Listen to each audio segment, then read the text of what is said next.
지수야, 미안한데 네 방은 조카들한테 줘야겠다. 인천항 크루즈터미널. 출항 1시간 전. 시어머니가 사람들 오가는 한복판에서 웃으며 던진 말이었습니다. 제 손엔 새벽부터 싸온 캐리어 2개가 들려 있었고 가방 속엔 5,400만 원 결제한 예약 확인서가 들어 있었어요. 어머님, 무슨 말씀이세요? 이거 제가 다 준비한 칠순 여행이잖아요. 알아. 그래서 고맙고. 근데 미정이가 애들 데리고 가게 됐잖아. 5명 방인데 7명이면 네가 빠져줘야지. 신우이 최미정은 조카들 여권을 흔들며 껄껄 웃었습니다. 옳게. 언니는 다음에 좋은데 또 가면 되잖아. 애들은 처음인데 뭐. 고맙다 정말. 형님, 근데 제가 보증금까지 깨가며 준비한 건데요. 그래서 더 고맙지. 우리 잘 다녀올게. 사진 많이 찍어 올게. 남편 진철은 제 팔을 잡아 끌며 낮게 속삭였어요. 여보, 어머니 칠순인데 기분 망치지 마. 그냥 집 가. 나중에 얘기하자. 터미널 한복판이었어요. 사람들이 다 보고 있었습니다. 가족들은 탑승 게이트로 향했고 저는 짐가방 2개만 달랑 들고 그 자리에 남겨졌어요. 배가 천천히 부두를 떠났습니다. 갑판에서 손 흔드는 사람들 사이로 시어머니와 시누이가 보였어요. 웃고 계셨습니다. 하지만 그들은 상상도 하지 못했죠. 불과 몇 시간 뒤 저에게 울면서 전화하게 될 거라는 사실을요. 지수야, 왜 전화 안 받아? 선상 크레딧이 0원이래. 물 한 병도 못 사. 여보, 제발 좀 풀어줘. 레스토랑도 안 되고 투어도 다 취소됐어. 옳게, 장난 그만해. 애들이 배 안에서 아무것도 못 먹어. 저는 그 문자들을 읽으며 처음으로 웃었습니다. 하지만 저도 처음부터 이렇게 되기를 원했던 건 아니었죠. 그 사실이 조금은 슬프기도 했습니다. 여러분의 구독, 좋아요는 더 많은 사연을 만드는 힘이 됩니다. 안녕하세요. 저는 한지수라고 합니다. 36살이고요. 회계법인에서 세무팀 과장으로 일하고 있습니다. 결혼한 지는 이제 만 5년쯤 됐어요. 남편 진철이는 물류회사 다니는 평범한 직장인이고 시어머니 박명자 어르신은 올해 71살이세요. 시누이 미정 형님은 저보다 4살 위인데 초등학생 아이 둘을 키우며 살고 있습니다. 제가 오늘 들려드릴 이야기는 바로 그 시어머니 칠순 여행에서 시작됩니다. 정확히는 칠순 2주 전쯤이었어요. 그날 저녁 시댁에 온 가족이 모였습니다. 명절도 아닌데 갑자기 모이라고 하셔서 무슨 일인가 했죠. 거실 소파에 앉은 시어머니 얼굴엔 평소보다 환기가 더 있었고 옆에는 미정 형님이 팔짱을 낀 채 앉아 있었어요. 지수야, 앉아봐. 네, 어머님. 차 한 잔 올리고 저도 자리에 앉았습니다. 진철이는 제 옆에서 뭔가 눈치를 보는 표정이었어요. 있잖아. 나 곧 칠순이잖니. 네, 어머님. 알고 있습니다. 그래서 말인데 이번엔 좀 특별하게 보내고 싶어. 남들 부럽지 않게. 시어머니 목소리엔 기대감이 가득했습니다. 미정 형님이 옆에서 거들었어요. 엄마가 요새 친구분들이랑 얘기하다 보니까 다들 크루즈 여행 다녀왔대. 바다 위에서 생일상 받고 그러는 거 진짜 로망이래. 크루즈요? 응. 나도 그렇게 한번 해보고 싶어. 배 타고 일본도 가고 대만도 가고. 칠순인데 그 정도는 해줘야 하지 않겠니? 저는 순간 머릿속으로 계산기를 두드렸습니다. 크루즈 여행이요. 가족 5명이면 기본 몇백은 우습게 넘을 텐데요. 시어머니는 제 표정을 읽으셨는지 빙그레 웃으셨어요. 지수야, 너 형편 괜찮잖아. 친정에서 물려받은 것도 있고 월급도 쏠쏠하게 받고 이번 한 번만 좀 신경 써줘. 형편 괜찮다는 말에 가슴이 철렁했습니다. 친정어머니가 남기신 상가 보증금을 어떻게 알고 계신 걸까요? 진철이가 말했구나 싶었어요. 결혼 초부터 시댁 명절 용돈, 병원비, 시어머니 옷값까지 제가 많이 보탰던 건 사실이었습니다. 그런데 이젠 친정 유산까지 기대하시는 거예요? 어머님, 크루즈 여행이 생각보다 비쌀 텐데요. 그러니까 미리 얘기하는 거지. 네가 알아서 좀 준비해줘. 진철이랑 상의해서. 진철이는 제 손을 슬쩍 잡으며 작게 속삭였습니다. 여보, 어머니 평생 소원인데. 당신이 형편 되잖아. 평생 소원이요. 그 말 앞에선 제가 뭐라고 할 수가 없었어요. 며느리 입장에서 시어머니 칠순을 그냥 넘길 수도 없었고, 무엇보다 진철이 눈빛이 간절했거든요. 그래서 저는 고개를 끄덕였습니다. 알겠습니다. 제가 알아볼게요. 그래, 우리 며느리 최고야. 역시 지수가 있어서 든든해. 시어머니는 그제야 환하게 웃으셨습니다. 미정 형님도 제 어깨를 툭툭 치며 고맙다는 말을 했어요. 하지만 그 자리에서 구체적인 비용 분담 얘기는 아무도 꺼내지 않았습니다. 당연히 제가 다 낸다는 분위기였죠. 그날 밤 집에 돌아와 혼자 여행사 사이트를 뒤졌습니다. 일본과 대만을 도는 6일짜리 크루즈 상품이 있었어요. 5명이 함께 쓸 수 있는 VIP 캐빈은 인당 600만 원 선. 거기에 선상 크레딧, 기항지 투어, 프리미엄 레스토랑 예약까지 포함하면 총 5,400만 원 정도 나왔습니다. 친정어머니가 남기신 상가 보증금 8천만 원 중 절반 이상이었어요. 그 돈은 나중에 제가 사무실을 차리거나 아이가 생기면 육아에 쓰려고 아껴두던 돈이었습니다. 하지만 그때 저는 이렇게 생각했어요. 칠순까지만 참고 끝내자. 이번 한번 크게 써주고 나면 더 이상 뭘 바라지 않으시겠지. 얼마나 순진했던 걸까요? 다음 날 오후 저는 여행사로 달려갔습니다. 상담사 말로는 크루즈 성수기라 자리가 얼마 안 남았다고 했어요. 그 자리에서 카드를 꺼내 결제했습니다. 5,400만 원. 한 번도 써본 적 없는 큰돈이었지만 시어머니 얼굴에 떠오를 미소를 생각하며 서명했어요. 예약 확인서를 받아들고 시댁으로 향했습니다. 현관문을 열자마자 시어머니와 미정 형님이 달려왔어요. 어떻게 됐어? 네, 어머님. 예약 다 했습니다. 6일짜리 일본 대만 코스고요. VIP 캐빈으로 잡았어요. VIP. 우와, 지수 진짜 대단하다. 미정 형님이 환호성을 질렀습니다. 시어머니는 예약 확인서를 빼앗듯 받아들고 찬찬히 읽으셨어요. 오션뷰 발코니에 프리미엄 다이닝, 선상 크레딧까지. 지수야, 이거 얼마 들었어? 그건 괜찮습니다, 어머님. 얼마냐니까? 5천 좀 넘습니다. 5천. 만 원? 아니요. 5,400만 원이요. 거실이 조용해졌습니다. 시어머니와 미정 형님이 눈을 동그랗게 뜨고 저를 쳐다봤어요. 그러다 갑자기 시어머니가 손뼉을 쳤습니다. 역시 우리 며느리. 친정에서 물려받은 게 있으니까 이런 효도도 할 수 있는 거지. 미정아, 너도 옳게 본받아야 돼. 엄마, 나는 애들 키우느라 돈이 어딨어. 올케는 벌이도 좋고 유산도 있잖아. 그 말이 이상하게 가슴에 걸렸습니다. 유산도 있잖아라니요. 제 친정어머니가 돌아가시고 남긴 돈을 마치 시댁 공동 재산처럼 여기는 것 같았거든요. 하지만 그때도 저는 아무 말 하지 못했어요. 지수야, 그럼 배 안에서 우리 뭐 할 수 있어? 쇼도 보고 카지노도 가고 그런 거 다 되는 거야? 네, 어머님. 선상 크레딧 540만 원 충전해뒀으니까 음료수, 스파, 연세점 쇼핑 다 되세요. 540만 원이나? 와, 대박. 미정아, 우리 이번에 쇼핑 제대로 할 수 있겠다. 엄마, 나 명품 가방 하나 살까? 배안면세점이 엄청 싸다던데. 둘은 벌써 쇼핑 목록을 짜기 시작했습니다. 저는 그 모습을 보며 씁쓸하게 웃었어요. 고맙다는 말은 처음 딱 한 번뿐이었고, 이젠 제 돈으로 뭘 살까만 고민하고 계셨으니까요. 어머님, 그리고 기항지마다 프라이빗 투어도 예약했어요. 후쿠오카에서는 온천 체험하시고, 타이베이에서는 야시장 투어 다녀오시면 됩니다. 야, 진짜 제대로 준비했네. 근데 지수야, 우리 방 침대는 어떻게 돼? 더블 침대 하나, 싱글 소파베드 2개 있습니다. 5명 쓰기 딱 좋아요. 그럼 나랑 미정이가 더블 쓰고, 애들은 소파베드, 진철이도 소파베드 쓰면 되겠네. 너는? 저요?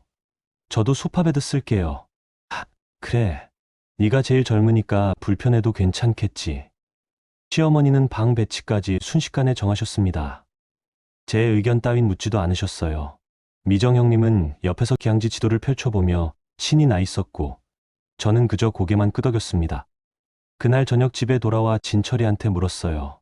여보, 어머님한테 내가 친정에서 받은 보증금 얘기한 거야? 그게 어머니가 물어보셔서 그냥 대충 얘기했어. 대충 얼마나 있는지까지? 아니, 금액까지는 안 했고 그냥 좀 여유 있다고만 했지. 그럼 형님은? 누나도 알긴 아는데, 뭐 어때? 가족끼리, 가족끼리요. 그 말이 또 나왔습니다. 가족이라는 이름으로 제 재산 상황까지 공유되고 제 돈으로 효도하는 게 당연한 일이 된 거예요. 저는 더 이상 묻지 않았습니다. 물어봐야 당신이 예민한 거 아니야? 같은 말만 돌아올 테니까요. 출항까지 일주일 남았을 무렵 시어머니한테서 전화가 왔습니다. 지수야, 나 내일 백화점 갈 건데 같이 갈래? 크루즈 입고 갈 옷 좀 사려고. 네, 어머님. 몇 시에 만날까요? 2시. 미정이도 같이 온대. 우리 셋이 쇼핑하자. 다음날 백화점에서 만난 시어머니와 미정 형님은 이미 들뜬 표정이었어요. 여성복 매장을 돌며 이것저것 골라 입더니 시어머니는 200만 원짜리 재킷을, 미정 형님은 150만 원짜리 원피스를 집으셨습니다. 지수야, 이거 어때? 배 안에서 입으면 딱 좋을 것 같은데. 네, 어머님. 예쁘세요. 그럼 이거 살게. 계산해줘. 네. 크루즈 갈 옷인데 당연히 네가 사줘야지. 내 덕분에 가는 여행이잖아. 미정 형님도 제 팔을 잡았어요. 옳게. 나도 이거 하나만. 응. 이번 한 번만. 저는 그 자리에서 또 카드를 꺼냈습니다. 350만 원. 옷 두 벌 값이 이렇게 나올 줄은 몰랐어요. 계산을 마치고 나오는데 시어머니가 웃으며 말씀하셨어요. 지수야, 고마워. 네가 있어서 우리가 이런 호강을 하네. 호강이요. 제 돈으로 제가 빠진 호강을 시켜드리는 기분이 이상했습니다. 하지만 저는 그날도 웃으며 대답했어요. 아니에요, 어머님. 칠순인데 당연하죠. 집에 돌아오는 길, 저는 통장을 확인했습니다. 크루즈 예약에 5,400만 원, 옷값에 350만 원, 벌써 6천만 원 가까이 나간 거예요. 친정어머니가 남기신 보증금은 이제 2천만 원 남짓 남았습니다. 칠순까지만, 이번만 참자. 그렇게 스스로를 달래며 잠자리에 들었어요. 그런데 그날 밤 휴대폰에 문자 하나가 왔습니다. 미정 형님이었어요. 옳게, 우리 애들도 배 태울 수 있을까? 갑자기 애들이 가고 싶대. 방은 어차피 5명 쓸 수 있잖아. 저는 그 문자를 보고 한참을 멍하니 앉아 있었습니다. 조카들까지요? 그럼 저는 어디서 자라는 거죠? 답장을 어떻게 해야 할지 몰라 그냥 폰을 엎어뒀어요. 다음날 아침 진철이한테 그 얘기를 꺼냈습니다. 여보, 형님이 애들도 태우고 싶대. 그래? 그럼 태우지 뭐. 어차피 방 넓잖아. 근데 5명 방인데 애들까지 하면 7명이야. 나는? 당신은 그냥 소파베드 하나 더 넣으면 되지 않아? 이미 꽉 찬다니까. 소파베드도 2개밖에 없어. 그럼 뭐, 그때 가서 보지. 진철이는 대수롭지 않게 넘겼습니다. 저는 그 순간 불길한 예감이 들었어요. 혹시 저를 빼려는 건 아닐까. 하지만 설마, 그럴 리가 없겠죠. 제가 다 준비하고 돈까지 다 낸 여행인데요. 출항 전날 밤, 저는 짐을 싸며 혼자 중얼거렸습니다. 괜찮아. 칠순 여행 잘 다녀오고 나면 끝이야. 더 이상 이런 일은 없을 거야. 그렇게 믿고 싶었어요. 하지만 다음 날 인천항에서 제가 마주한 건 믿음이 아니라 배신이었습니다. 출항 당일 아침 6시, 저는 남편보다 먼저 일어나 짐을 점검했습니다. 여권, 탑승권, 신분증, 상비약, 여벌 옷가지까지. 2개의 캐리어를 꼼꼼히 챙기고 가족들 것까지 한 번 더 확인했어요. 시어머니 혈압약은 챙겼는지, 미정 형님 아이들 멀미약은 있는지. 진철이가 부스스 일어나 물었습니다. 벌써 다 쌌어? 응. 너도 빨리 준비해. 9시까지 인천항 가야 돼. 알았어. 차에 짐을 싣고 시댁으로 향했습니다. 현관문을 열자 이미 시어머니와 미정 형님, 조카 둘이 준비를 마친 상태였어요. 조카들은 신이 나서 방방 뛰고 있었고, 시어머니는 새로 사신 재킷을 입고 거울을 보고 계셨습니다. 어머님, 준비 다 하셨어요? 그럼. 우리 진작했지. 지수야, 우리 짐도 내 차에 실어야 하는데. 네, 트렁크에 공간 있으니까 넣으세요. 미정 형님의 캐리어 3개가 추가로 실렸습니다. 조카들 것까지 합치면 총 7개. 트렁크가 빵빵했어요. 그렇게 7명이 한 차에 타고 인천항으로 출발했습니다. 차 안은 시끌벅적했어요. 조카들은 배 얘기에 신이 났고 시어머니와 미정 형님은 면세점 쇼핑 계획을 짜고 있었습니다. 엄마, 배 안에서 화장품 사도 되지? 당연하지. 지수가 크레딧 넣어놨잖아. 마음껏 사. 옳게. 고마워. 이번 여행 평생 기억에 남을 것 같아. 저는 운전하며 백미러로 뒷좌석을 봤어요. 모두가 행복해 보였습니다. 저만 빼고요. 왠지 모를 불안감이 가슴을 짓눌렀지만 저는 애써 무시했습니다. 기분 탓이야. 다들 즐거운데 나만 왜 이래? 인천항 크루즈 터미널에 도착한 건 오전 8시 반쯤이었어요. 주차장은 이미 사람들로 가득했고 거대한 크루즈선이 부두에 떠 있는 모습이 장관이었습니다. 우와, 저거 진짜 크다. 조카들이 환호성을 질렀어요. 시어머니도 감탄하셨고요. 저 배를 우리가 탄다고? 지수야, 진짜 잘 골랐다. 네, 어머님. 저것도 크루즈 중에선 큰 편이래요. 짐을 내리고 터미널 안으로 들어갔습니다. 체크인 카운터 앞에는 긴 줄이 늘어서 있었어요. 저는 예약 확인서와 여권을 꺼내 들고 차례를 기다렸습니다. 그때였어요. 미정 형님이 제 옆으로 다가왔습니다. 옳게, 잠깐 얘기 좀 할까? 네, 형님. 무슨 일이세요? 있잖아. 애들 말인데. 조카들요? 응. 사실 애들 여권이랑 탑승 서류 준비해왔거든. 혹시 자리 있으면 태우려고. 저는 순간 멈칫했습니다. 형님, 그런데 예약이 5명으로 돼 있어서요. 추가는 안 될 거예요. 그게 아까 어머니랑 얘기했는데. 뭐려? 미정 형님은 말끝을 흐렸어요.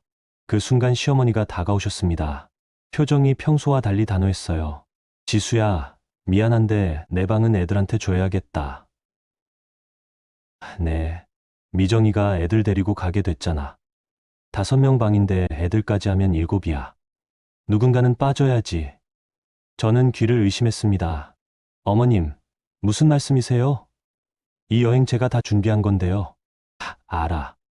그래서 고맙지. 근데 방이 모자라잖아. 네가 이해해줘야 해야지. 어머님, 예약도 제 이름으로 돼 있고 돈도 제가 다 냈잖아요. 그래서 더 미안하지. 근데 애들이 처음 가는 여행인데 어떡해. 너는 다음에 좋은데 또 가면 되잖아. 미정 형님이 옆에서 거들었어요. 옳게, 언니는 돈도 잘 벌고 나중에 기회 많잖아. 애들은 이번 겨울방학 아니면 언제 가겠어. 응? 형님, 근데 이건 너무하잖아요. 출항한 시간 전에 이런 얘기를요? 너무한 게 뭐가 있어. 가족끼리 이런 것도 양보 못해. 진철이가 제 팔을 잡았습니다. 여보, 큰 소리 내지 마. 사람들 다 쳐다봐. 큰 소리? 지금 나한테 짐 싸서 집에 가라는 소린데 큰 소리 안 낼 수가 있어? 어머니 기분 망치지 말고 그냥 집에 가. 나중에 얘기하자. 나중에? 배는 지금 출항하는데 무슨 나중이야? 어차피 너 없어도 방은 쓸 수 있어. 예약자만 체크인하면 되니까. 저는 그 말에 온몸이 굳었습니다. 너 없어도요. 제가 돈 내고 준비한 여행인데 저 없이 가겠다고요? 시어머니가 제 손에서 예약 확인서를 빼앗아 갔습니다. 지수야, 서류 내가 갖고 갈게. 체크인은 내가 할 테니까 너는 그냥 집에 가 있어. 나중에 선물 사올게.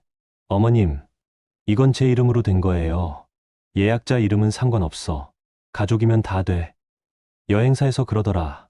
미정 형님이 아이들 손을 잡으며 웃었어요. 애들아, 인사해. 고모 덕분에 배 타는 거야. 고모, 고마워요. 조카들은 천진하게 웃었습니다. 하지만 저는 웃을 수가 없었어요. 터미널 한복판에서 사람들이 다 보는 곳에서 저는 제 가족한테 버려지고 있었으니까요. 진철이가 제 캐리어를 밀어줬습니다. 주차장에 차 있으니까 그거 타고 가. 나는 어머님 모시고 배 타야 돼. 진철아, 너 지금 진심이야? 진심도 뭐도 없어. 어머니가 원하시잖아. 당신이 양보 좀 해. 양보. 5,400만 원 들인 여행에서 나보고 양보하라고? 목소리 좀 낮춰. 창피한 건 저였습니다. 남편한테, 시어머니한테, 시누이한테 다 당하면서도 목소리조차 못 내는 제가요. 체크인 카운터 쪽으로 그들이 걸어갔어요.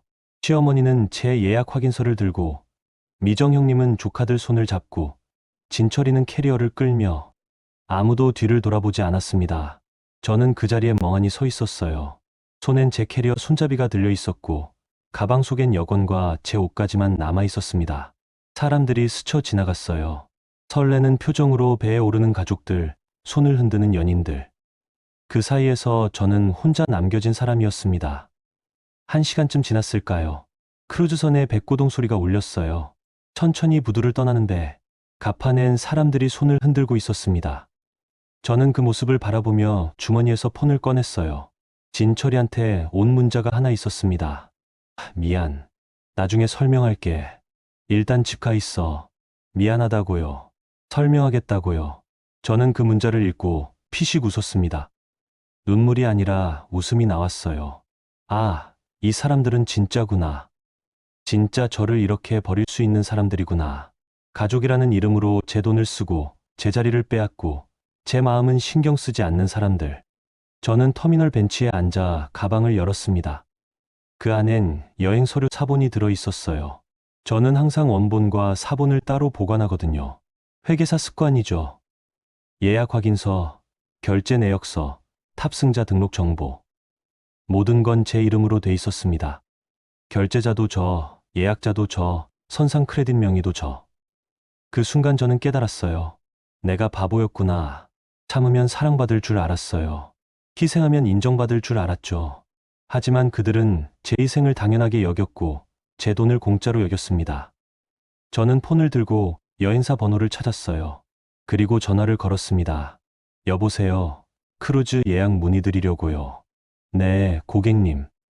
예약 번호 말씀해 주세요. 예약 번호는 CRG-24만 108이고요. 예약자 한지수입니다. 네, 확인됐습니다. 무엇을 도와드릴까요? 제가 결제자인데요. 선상 크레딧이랑 유료 옵션 취소 가능한가요? 결제자 본인이시면 가능합니다. 다만 배가 이미 출항했기 때문에 환불은 안 되고 사용 정지만 가능한데요. 정지만 돼도 괜찮아요. 지금 바로 해주세요. 어떤 항목을 정지하시겠어요? 선상 크레딧 540만 원, 후쿠오카 프라이빗 투어, 타이베이 야시장 투어, 프리미엄 레스토랑 예약, 선상 스파 예약, 전부요. 전부 정지하시면 탑승객분들이 이용하실 게 거의 없는데요. 괜찮아요. 그게 목적이니까요. 상담사는 잠시 뜸을 들이다 답했습니다. 알겠습니다. 지금 바로 처리해드리겠습니다. 전화를 끊고 저는 배를 바라봤어요. 점점 멀어지는 하얀 배. 그 안에서 지금쯤 제 가족들은 신이 나서 객실을 구경하고 있겠죠. 하지만 곧 알게 될 겁니다. 제 없이는 아무것도 할 수 없다는 거요. 배가 수평선 너머로 사라진 뒤에도 저는 한참을 터미널 벤치에 앉아 있었습니다. 주변 사람들은 다 떠나고 청소하는 직원들만 오가는 텅 빈 공간. 저는 그제야 핸드폰을 다시 꺼냈어요. 여행사 상담사가 보낸 문자가 와 있었습니다. 고객님, 요청하신 항목 전체 사용 정지 완료되었습니다. 선상 시스템의 반영까지 약 1시간 소요됩니다. 1시간이요. 그럼 배가 공해상에 진입할 즈음이겠네요. 그때쯤이면 시댁 식구들이 뭔가 이상하다는 걸 느끼겠죠. 저는 터미널을 빠져나와 주차장으로 향했습니다. 제 차는 그대로 그 자리에 있었어요. 트렁크를 열어 캐리어를 싣고 운전석에 앉았습니다. 시동을 걸었지만 바로 출발하진 않았어요. 이제 어떻게 하지? 집에 가봤자 텅 빈 집뿐이었고 회사는 주말이라 쉬는 날이었습니다. 친구들한테 전화하기엔 너무 창피했어요. 나 시댁한테 크루즈 여행에서 쫓겨났어 라고 말할 자신이 없었거든요. 그때 문득 떠오른 사람이 있었습니다. 오세란 이모. 친정어머니 동생이시고 엄마 돌아가신 뒤로 늘 제 안부를 챙겨주시던 분이에요. 전화를 걸었습니다. 여보세요 이모. 지수야. 무슨 일이야? 너 오늘 크루즈 탄다며? 이모. 저 집에 가도 돼요? 왜? 무슨 일 있어? 목소리가 떨렸어요. 참으려 했는데 이모 목소리를 들으니까 눈물이 났습니다. 이모, 저 배 못 탔어요. 뭐? 왜? 아파서? 아니에요. 시댁에서 저 빼고 갔어요. 전화 너머로 이모가 숨을 들이켰어요. 지금 어디야? 인천항이요. 거기 있어. 내가 갈게. 1시간쯤 지나 이모가 도착했습니다. 주차장에서 차 안에 앉아 있는 저를 보더니 문을 열고 안으로 들어오셨어요. 지수야, 이모, 울지 마. 일단 얘기해봐. 무슨 일이야? 저는 그제야 터미널에서 있었던 일을 다 털어놨습니다. 5,400만 원 들여 준비한 여행, 출항한 시간 전 애들은 통보, 조카들 때문에 빠지라는 말, 남편의 외면까지. 이모는 제 얘기를 듣는 내내 입술을 깨물고 계셨어요. 그 사람들이 미쳤구나. 이모, 제가 뭘 잘못한 걸까요? 제가 더 잘했으면 이런 일이 없었을까요? 지수야, 네가 잘못한 게 아니야.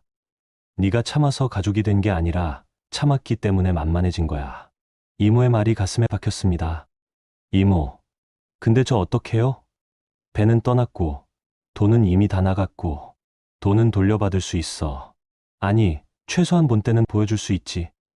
무슨 말씀이세요? 이모는 제 핸드폰을 가리켰어요. 지수야, 너 회계사잖아. 계약이랑 권리가 어떻게 돌아가는지 제일 잘 아는 사람이.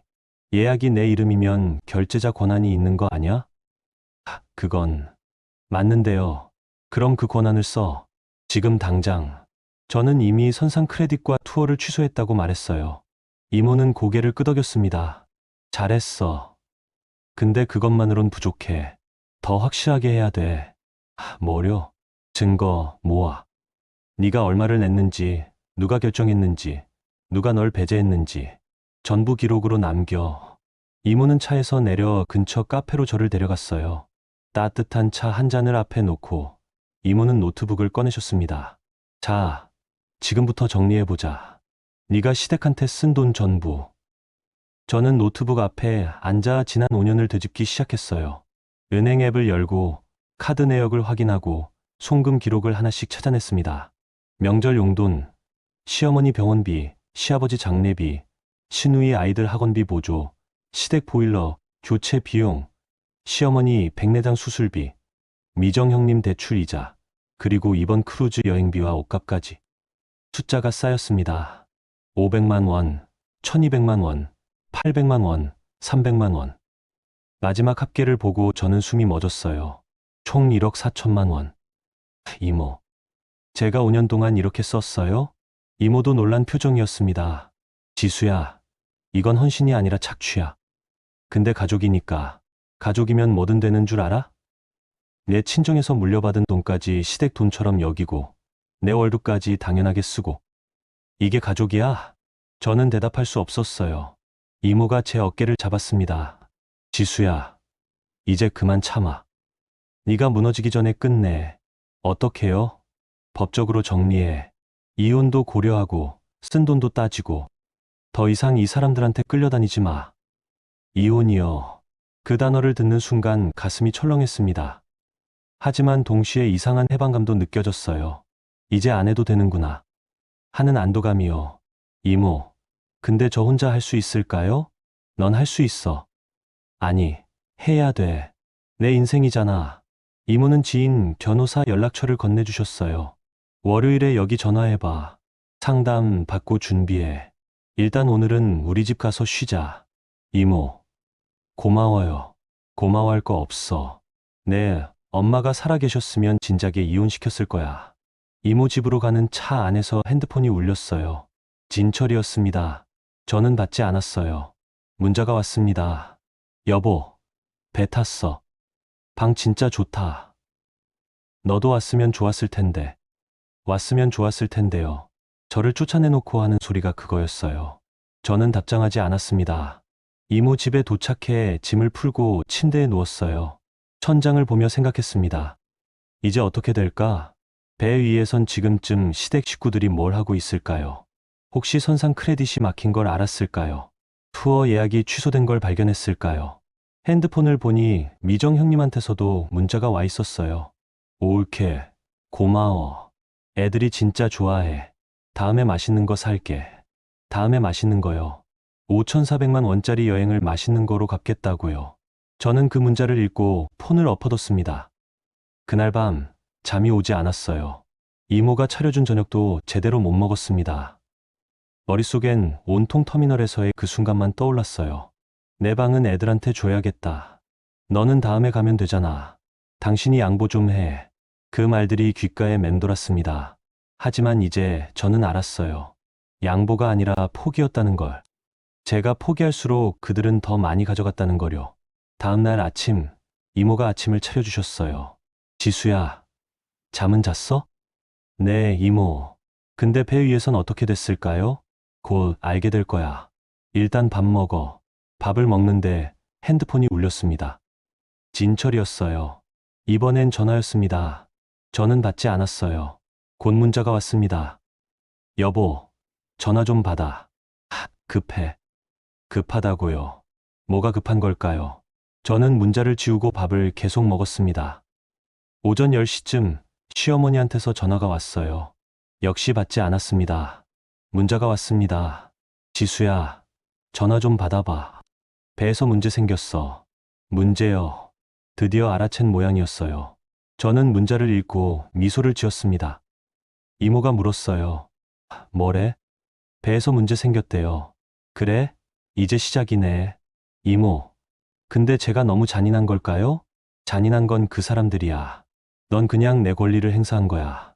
오후가 되자 전화와 문자가 폭주하기 시작했어요. 진철이, 시어머니, 미정 형님, 모두한테서 연락이 왔습니다. 여보, 왜 전화 안 받아? 선상 크레딧이 안 된대. 지수야, 지금 장난해. 투어도 취소됐어. 올케, 이거 네가 한 거야? 스파 예약도 다 날아갔어. 저는 그 문자들을 하나하나 읽으며 답장하지 않았어요. 대신 마지막에 딱 하나만 보냈습니다. 공짜 효도는 끝났어요. 제 돈으로 저 없이 즐기려고 했죠? 이제 알아서 하세요. 문자를 보내고 저는 폰을 무음으로 돌렸습니다.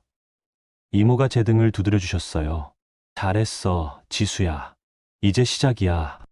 네, 이제 시작이었습니다. 끝이 아니라 시작. 제 인생을 되찾는 시작이요. 크루즈가 출항한 지 24시간쯤 지났을 무렵, 제 핸드폰엔 203통의 부재중 전화와 문자가 쌓여 있었습니다. 진철이 89통, 시어머니 67통, 미정 형님 47통. 문자는 그보다 더 많았어요. 저는 이모 집 거실 소파에 앉아 그 문자들을 하나씩 읽었습니다. 처음엔 당황, 그 다음은 화, 마지막엔 애원. 그 변화가 재미있었어요. 진철이 첫날 오후 2시. 여보, 크레딧 왜 안 돼? 확인 좀 해봐. 진철이 첫날 오후 5시. 야, 장난 그만해. 어머니가 진짜 화나셨어. 진철이 첫날 밤 10시. 제발 전화 좀 받아. 우리 지금 배 안에서 물 한 병도 못 사. 물 한 병도 못 산다고요. 배 안에선 기본 뷔페 식사는 무료지만 생수나 음료, 간식 같은 건 전부 선상 카드로 결제하거든요. 그런데 그 선상 카드가 제 명의 크레딧과 연결돼 있었고 제가 그걸 정지시켜버렸으니 한 푼도 못 쓰는 거죠. 시어머니 첫날 밤 11시. 지수야, 네가 어머니 칠순 여행 망치려고 작정했니? 이게 며느리가 할 짓이야? 며느리가 할 짓이요. 며느리 돈으로 며느리 빼고 가는 건 괜찮고요. 미정 형님 둘째 날 아침 7시. 올케, 제발. 애들이 배 안에서 아이스크림도 못 먹어. 일단 풀어놓고 나중에 얘기하자. 일단 풀어놓고요. 그러면 나중엔 또 가족끼리 그럴 수도 있지 하면서 넘어가겠죠. 저는 문자를 읽다가 이모한테 보여줬어요. 이모, 이것 좀 보세요. 이모는 문자를 읽더니 코웃음을 쳤습니다. 지수야, 이 사람들 진짜 뻔뻔하네. 네가 없으면 물 한 병도 못 산다면서 왜 널 쫓아냈을까? 저도 궁금해요. 당연하지.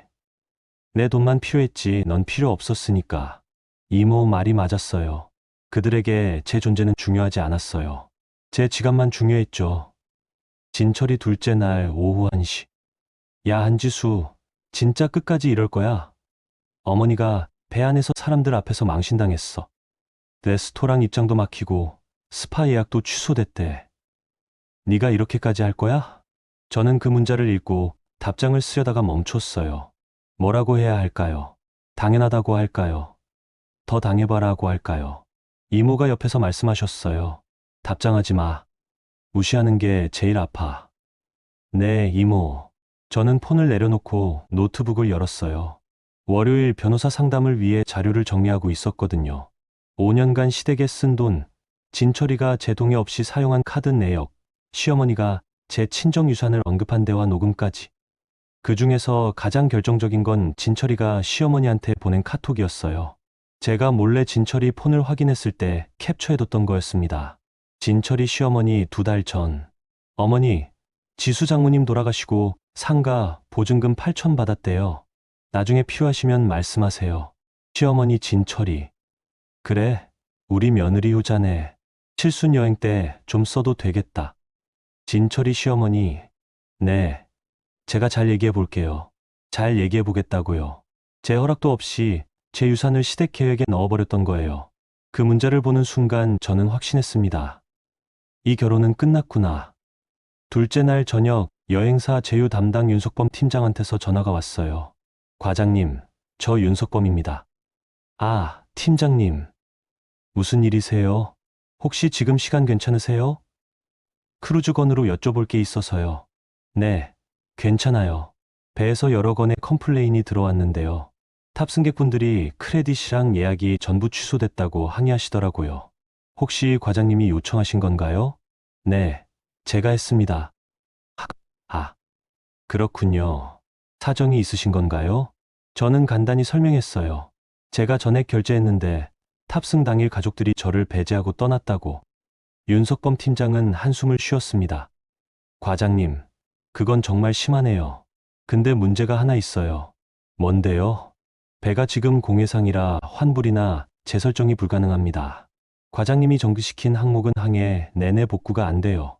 그럼 그 사람들은 6일 내내 기본 서비스만 받는다는 거예요? 네. 무료 뷔페 식사, 기본 엔터테인먼트만 가능하고요. 유료 옵션은 전부 차단됩니다. 저는 잠시 침묵했어요. 그럼 시댁 식구들은 앞으로 나흘을 더 그렇게 지내야 한다는 거네요. 팀장님, 그럼 그대로 두면 어떻게 되나요? 법적으론 문제 없습니다. 과장님이 결제자시고 탑승자 명단에도 등재돼 있으니까요. 다만 탑승객분들이 좀 불편하시겠죠. 불편하면 되죠.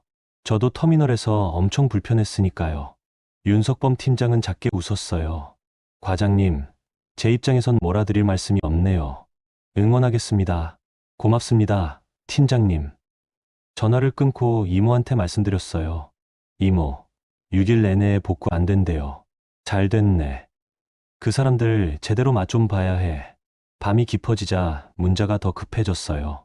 시어머니 둘째 날 밤 11시. 지수야, 제발 부탁이야. 일단 크레딧만 풀어줘. 내가 잘못했어. 칠순인데 이렇게 망신당하면 어떡해. 미정 형님 둘째 날 밤 11시 30분. 올케, 진짜 미안해. 내가 잘못 생각했어. 제발 애들 생각해서라도 좀 풀어줘. 진철이 셋째 날 새벽 1시. 한지수, 나 진짜 화났어. 집에 오면 두고 봐. 이혼할 거야. 이혼이요. 제가 먼저 하려던 말을 남편이 먼저 꺼냈네요. 저는 그 문자를 보고 피식 웃었어요. 이모가 물었습니다. 뭐래? 이혼하겠대요. 그래? 그럼 너도 이혼하고 싶다고 해. 네, 이모. 근데 제가 음성 메시지 하나만 남겨도 될까요? 뭐라고? 그냥 정리하고 싶어서요. 이모는 고개를 끄덕였어요. 저는 핸드폰을 들고 녹음 버튼을 눌렀습니다.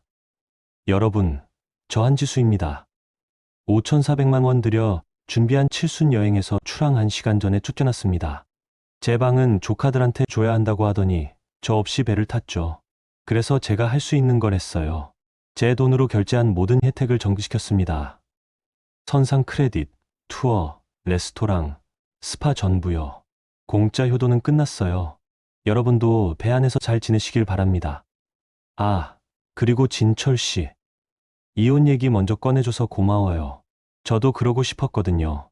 귀국하면 법원에서 봅시다. 녹음을 마치고 저는 파일을 진철이한테 보냈어요. 그리고 시어머니, 미정 형님한테도 똑같이 전송했습니다.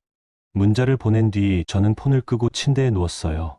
이모가 불을 꺼주셨습니다. 지수야, 잘 자. 네, 이모.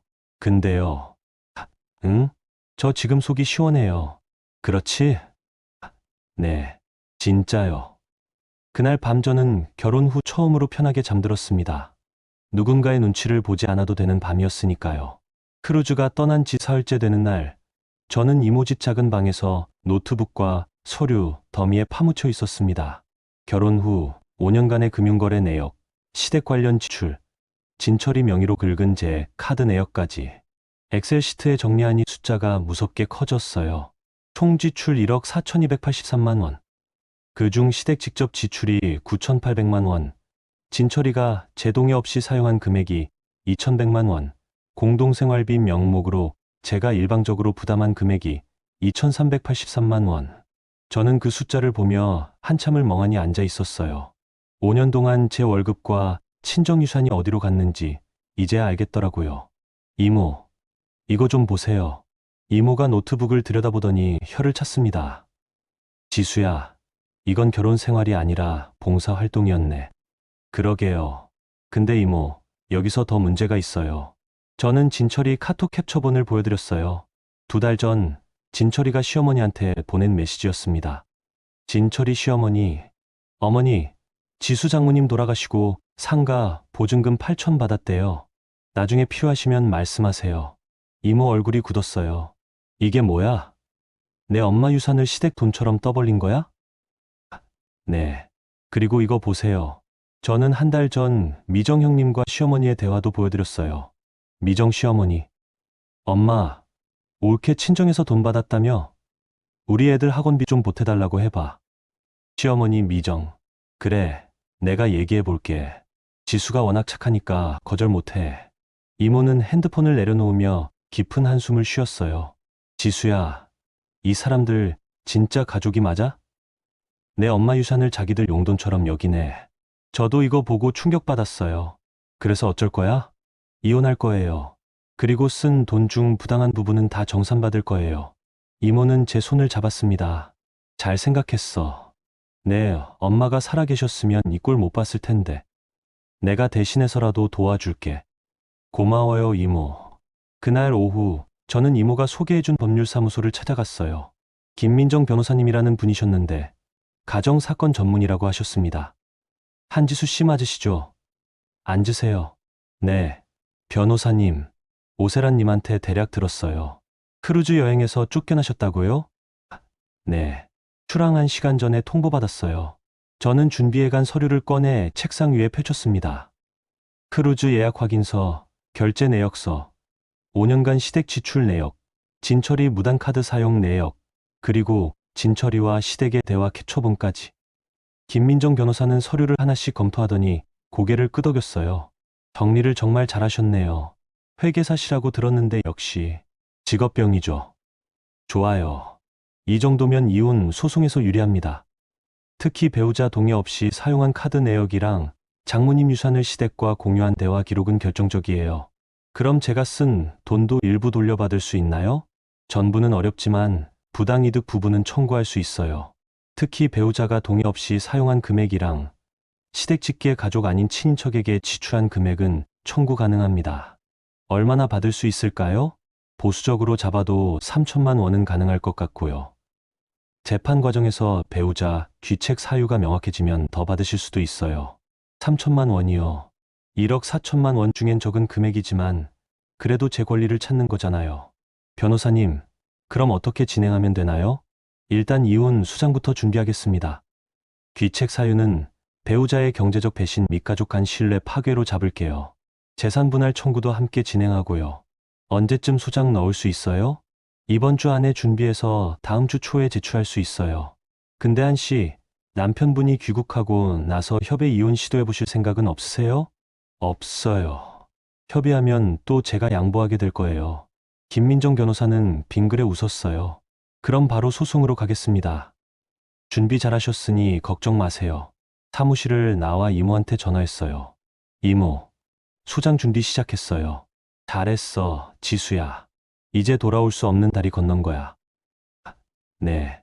근데요, 이모. 응? 저 후회 안 해요. 오히려 속이 시원해요. 그래야지. 내 인생이야. 집으로 돌아오는 길에 핸드폰을 확인했어요. 진철이한테서 문자가 와 있었습니다. 진철이 오후 3시. 한지수, 우리 내일 인천 도착해. 집에서 기다려. 할 말 있어. 할 말이요. 저도 할 말 많습니다. 하지만 저는 집이 아니라 법원에서 하고 싶었어요. 그날 밤, 저는 이모 집 작은 방에서 지난 5년을 정리하기 시작했어요.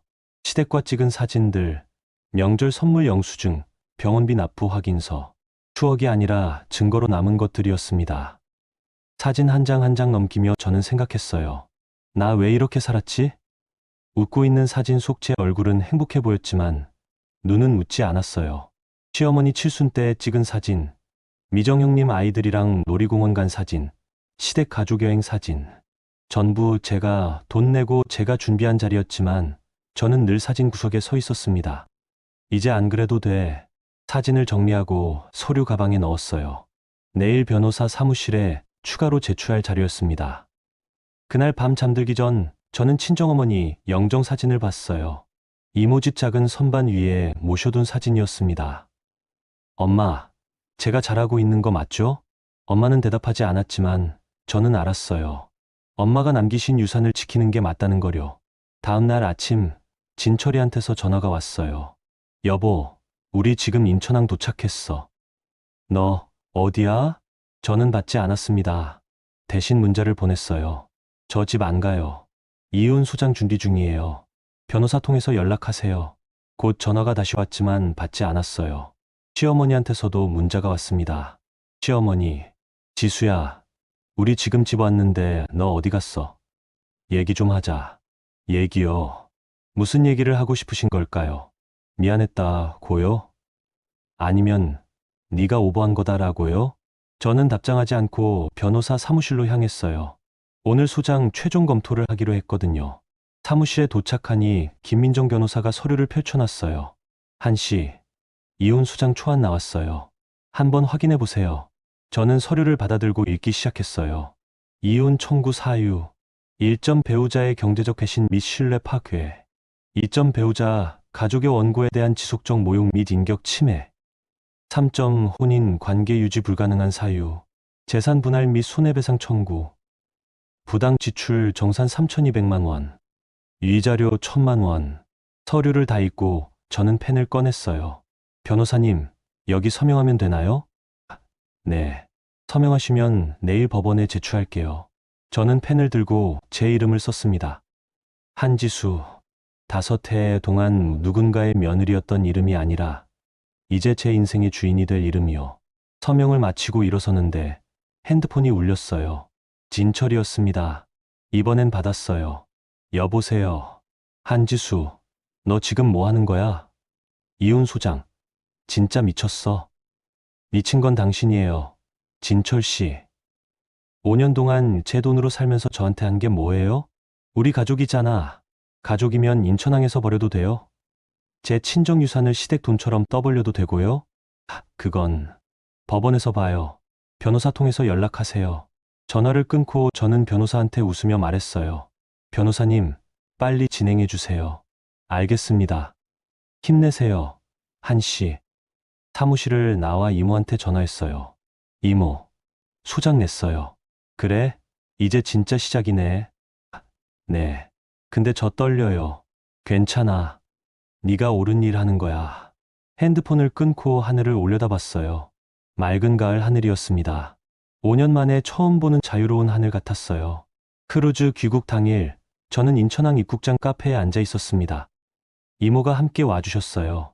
진철이한테서 도착했다는 문자가 온 지 30분쯤 지났을 무렵이었습니다. 지수야, 긴장돼? 아니요, 이모. 오히려 궁금해요. 어떤 얼굴로 나올지. 그래, 당당해야 해. 입국장 문이 열리고 사람들이 쏟아져 나왔어요. 그 중에서 시어머니가 제일 먼저 보였습니다. 새로 사신 재킷은 온데간데 없고 초췌한 얼굴로 캐리어를 끌고 나오시더라고요. 그 다음 미정 형님이 아이들 손을 잡고 나왔어요. 아이들도 피곤한 표정이었고 미정 형님은 선글라스를 낀 채였지만 얼굴이 부은 게 보였어요. 마지막으로 진철이가 나왔습니다. 저를 발견하고는 표정이 굳더니 천천히 다가왔어요. 여보, 진철 씨라고 부를게요. 이제 남이니까. 시어머니가 제 앞으로 달려왔습니다. 지수야, 네가 어떻게 우리한테 이럴 수가 있니? 어머님, 저한테 어떻게 하신 거 기억하세요? 그건 미안해. 근데 네가 너무 심했어. 우리 배 안에서 6일 내내 물 한 모금 제대로 못 마셨어. 저는 인천항에서 6시간 서 있었어요. 비교하실 거예요? 시어머니 얼굴이 붉어졌어요. 미정 형님이 끼어들었습니다. 올케, 우리 진짜 힘들었어. 애들이 배 안에서 아이스크림도 못 먹고, 기항지 투어도 못 가고. 이게 너무한 거 아니야? 형님, 5,400만 원 쓰고 배 한 번 못 탄 사람한테 그 말 하실 거예요? 그건 미안한데, 올케도 이해 좀 해줘야지. 가족끼리. 가족 아니에요, 이제. 저는 가방에서 서류 봉투를 꺼냈어요. 그리고 카페 테이블 위에 펼쳤습니다. 이혼 소장 초안, 5년간 시댁 지출 내역서, 진철이 무단카드 사용 내역, 그리고 진철이와 시댁의 대화 캡처본까지. 이게 뭐야? 진철이가 물었어요. 저는 차분히 대답했습니다. 정산서요. 5년간 제가 쓴 돈 전부 정리했어요. 시어머니가 서류를 집어들더니 숫자를 보고 얼굴이 하얗게 질렸어요. 1억 4천만 원? 네. 제가 시댁에 쓴 돈이에요. 명절 용돈, 병원비, 생활비, 여행비, 형님 아이들 학원비 보조금까지. 전부요. 미정 형님이 발끈했어요. 야, 그걸 왜 지금 따져? 가족끼리 도와주는 거 당연한 거 아냐? 당연한 게 아니에요. 저는 며느리지 봉사자가 아니거든요. 너 진짜 이럴 거야? 우리 어머니 칠순인데. 칠순 여행 5,400만 원 쓰고 저 빼고 가셨잖아요. 그것도 출항 1시간 전에 통보하고요. 시어머니가 제 손을 잡으려 했어요. 지수야, 그건 정말 미안해. 내가 잘못 생각했어. 근데 이혼까지는. 저는 손을 빼며 말했습니다. 어머님, 저 이제 며느리 안 할 거예요. 5년 했는데 받은 건 모욕뿐이었어요. 모욕. 우리가 언제 널 모욕했어? 인천항 터미널 한가운데서 짐 들고 서 있던 거 기억 안 나세요? 사람들 다 보는 앞에서 져버리고 가셨잖아요. 시어머니는 할 말을 잃었어요. 진철이가 끼어들었습니다. 여보, 아니 지수 씨. 진정하고 얘기하자. 우리 집 가서 집 안 가요. 그리고 할 얘기 없어요. 이혼 소장 진짜 낼 거야? 이미 냈어요. 다음 주에 법원 접수돼요. 진철이 얼굴이 창백해졌어요.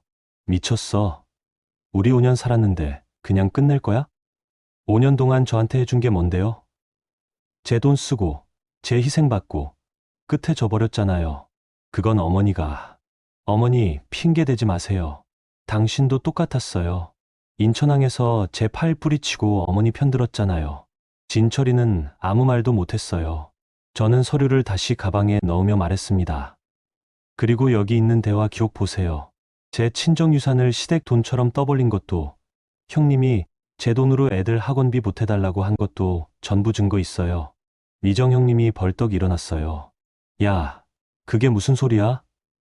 나 언제 그랬어? 저는 핸드폰을 꺼내 캡처본을 보여줬어요. 미정 시어머니. 엄마, 올케 친정에서 돈 받았다며?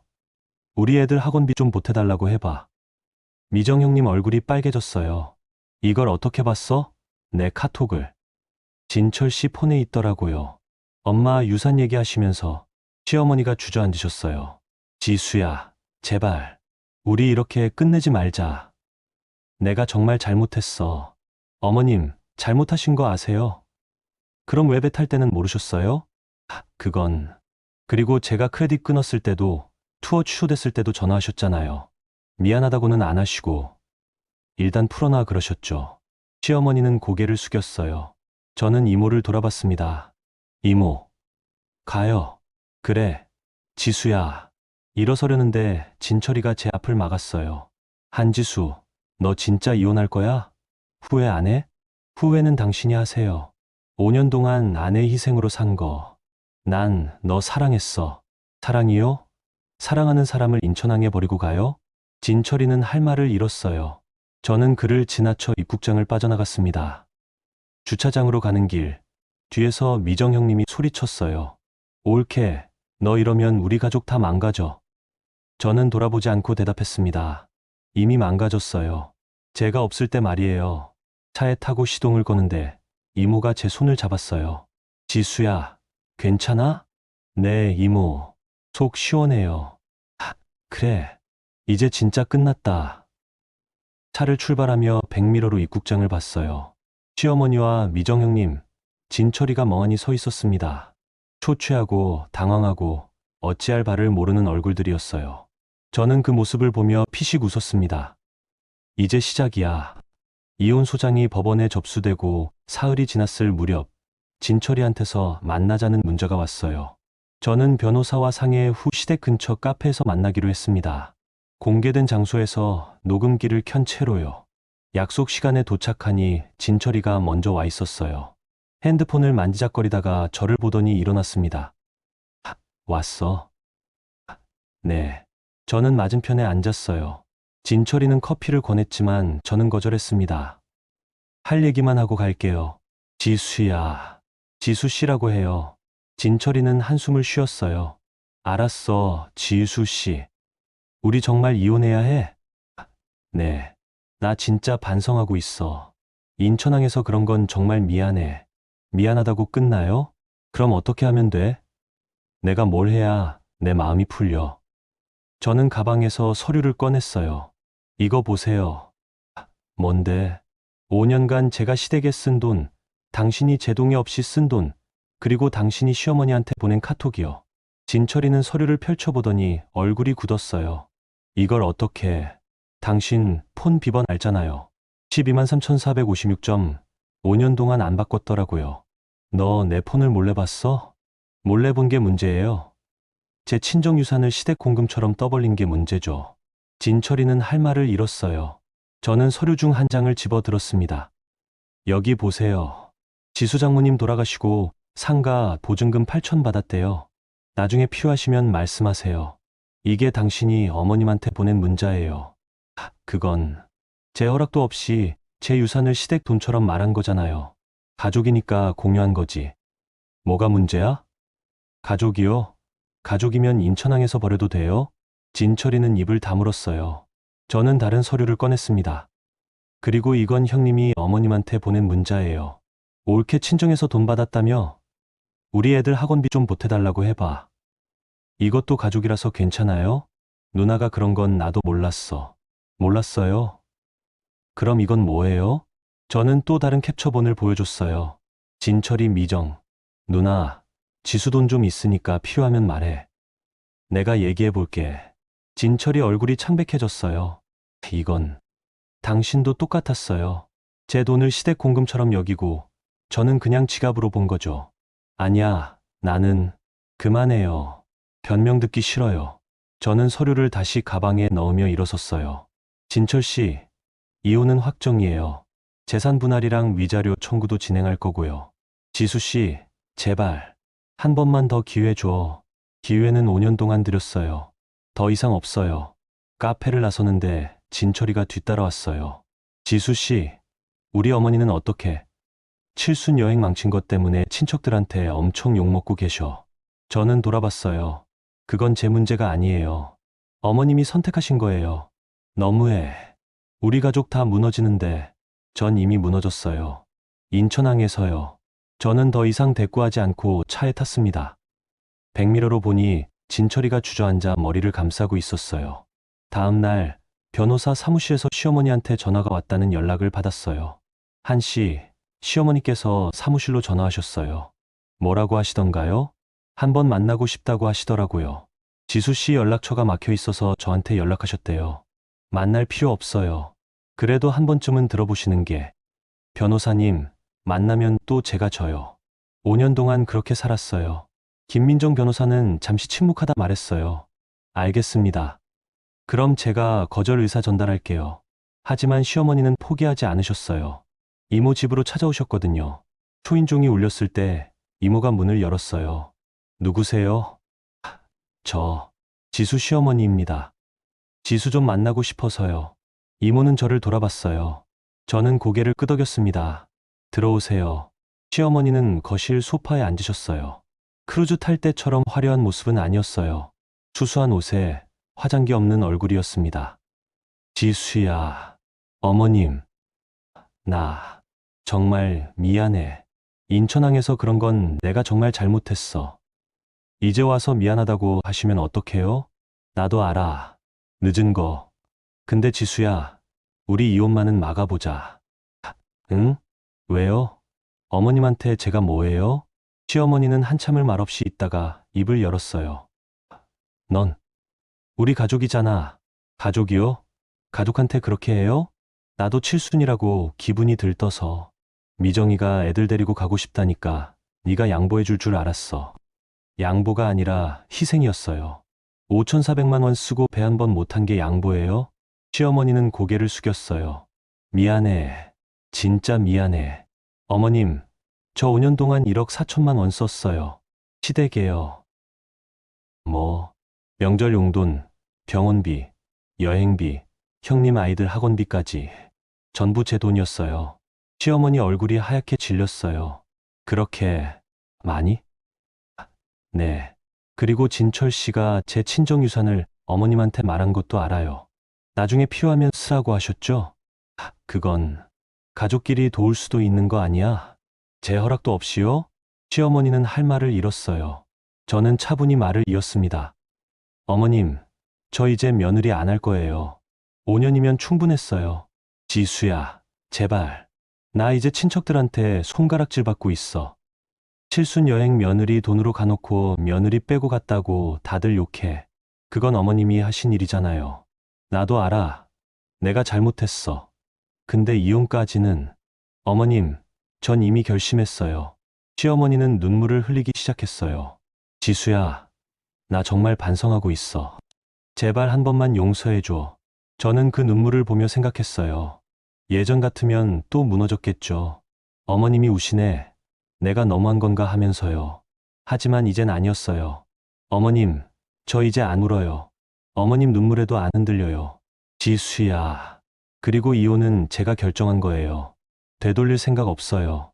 시어머니는 일어서며 마지막으로 말씀하셨어요. 지수야, 넌 너무 변했어. 아니요, 어머님. 저 원래대로 돌아온 거예요. 누군가의 며느리 되기 전에 저로요. 시어머니는 더 이상 할 말이 없으셨는지 고개를 떨구고 나가셨어요. 문이 닫히고 이모가 제 어깨를 두드렸어요. 지수야, 잘했어. 이모, 근데 제가 너무 잔인한 걸까요? 아니야. 넌 그냥 내 인생을 되찾은 거야. 그날 밤, 저는 변호사한테 전화했어요. 변호사님, 이혼 소송 빨리 진행해 주세요. 무슨 일 있으셨어요? 아니요. 그냥 빨리 끝내고 싶어요. 알겠습니다. 최대한 빨리 진행하겠습니다.